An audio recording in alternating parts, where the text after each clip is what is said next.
زندگی از آب گیرد ابتدا، آب می آرد به ما نور و صفا. روشنی در خانه ز آب ناب هست، گویا در آب هم آفتاب هست. تاجیکستانی عزیز از لحاظ داشتن دریا و رود و چشمه‌ساران و پیرک‌های عظیم که منبع آب تازه می باشند، نه تنها در منطقه بلکه در اقصای عالم مقام ارزنده و نمایان را اشغال می کند. لازم به یادآوری است که تشبس‌های وابسته به آب کرده اساسگذار صلح و وحدت ملی پیشوای ملت پرزیدنت جمهوری تاجیکستان محترم امامعلی رحمان از جانب نمایندگان والامقام کشورهای عالم و سازمان‌های با نفوذ دنیا خوش پذیرفته شد. این نکته را باید قید کرد که با پیشنهاد پرزیدنت کشور محترم امامعلی رحمان سالهای 2018-2028 10 ساله بین المللی عمل آب برای رشد استوار اعلان شد و اقدامی دورندشانه و بشردوستانه پیشوای معظم ملت از جانب جامعه جهانی با مهر و صمیمیت خاصه استقبال گردید. چند پیش کتاب آب از طلا قیمت‌تر است که مؤلف و مرتب آن طبیب شناخته و ادیب معروف ملا ظهور طاهری میباشد و دست چاپ رسید. در این کتاب مؤلف وابسته به تشبس‌های جهانی اساسگذار صلح و وحدت ملی پیشوای ملت پرزیدنت جمهوری تاجیکستان محترم امامعلی رحمان اوید به حل مشکلات مربوط به آب آشامیدنی در جهان اظهار نظر نموده است که خواننده میتواند از ماهیت و مقصد این اقدام پیشوای معظم ملت به طور کامل آگاه شود. البته با چنین پیشنهادی خردمندانه پرزیدنت جمهوری تاجیکستان محترم امامعلی رحمان توانستند که در بالاروی و وسعت آبرو و اعتبار تاجیکستان در سطح جهانی سهم بارز گذارند. مؤلف کتاب آب از طلا قیمت‌تر است درج نموده است که امروز کشور ما در عرصه بین المللی به صفت تشبسکاری حل مسائل گلوبالی وابسته به استفاده ثمراناک ذخیره‌های آبی اعتراف گردیده است. محاکمه و بررسی تمام مسائل‌های مربوط به مدیریت ذخیره‌های آب، طرح‌ریزی تلاش‌های بین المللی برای حل مشکلات وابسته به تامین دسترسی تمام مردم سیاره به آب تازه آشامیدنی و راه‌اندازی همکاری در همه سطح‌ها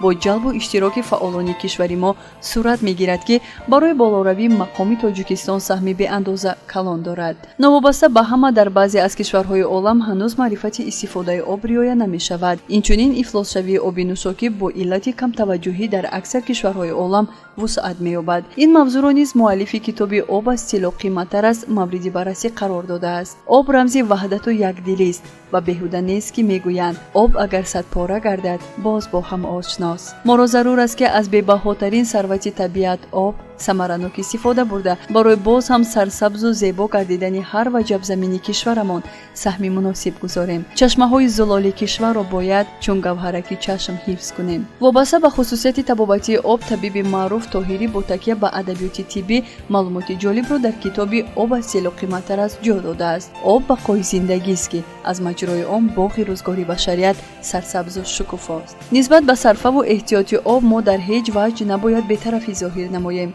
استفاده ثمراناک آب روندی است که در وسعت و تقویت همه ساحه‌های صنعت نقش کلیدی دارد. بینندگان عزیز، با دست دادن امکان کتاب آب از طلا قیمت‌تر است را که مؤلف و مرتب آن طبیب شناخته و ادیب معروف ملا ظهور طاهری میباشد مطالعه نمایید. سعادت روزگار نصیب شما باشد.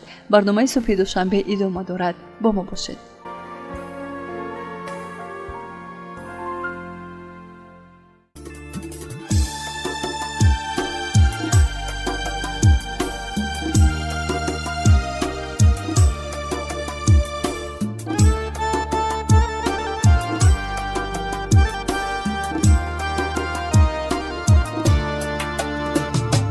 آب است و حیات است، آب است و حیات است، آب است و حیات است، آب است و حیات است. پیدایش این کره عالم که ز آب است، پیدایش این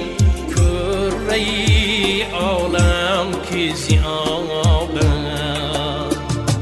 بی آب همه خاک زمین جای خراب است، بی آب همه خاک زمین جای خراب است.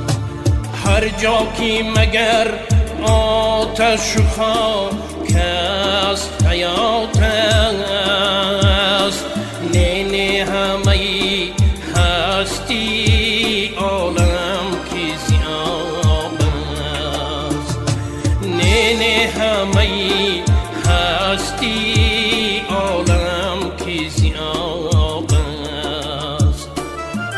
است و حیات است، آب است و حیات است، آب است و حیات است، آب است و حیات است.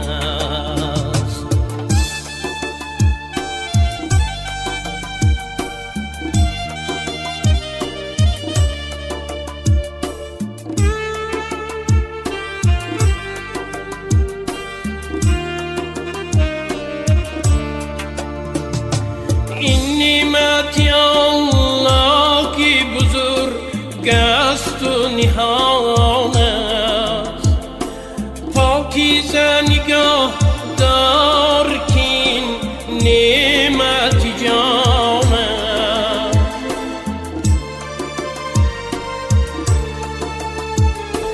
این نعمت الله کی بزرگ است و نهان است، پاکیزه نگاه دار کین نعمت جان است.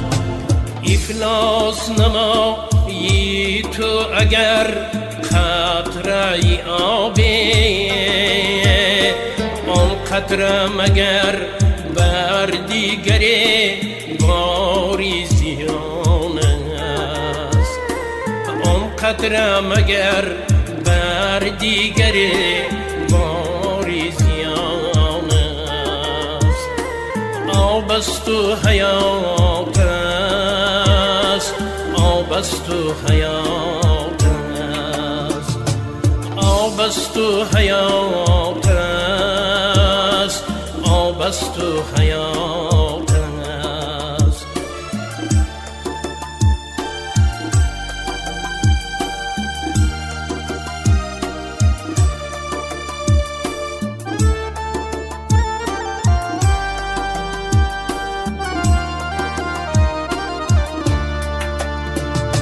سالی جمعیت هر جانوری دنیا،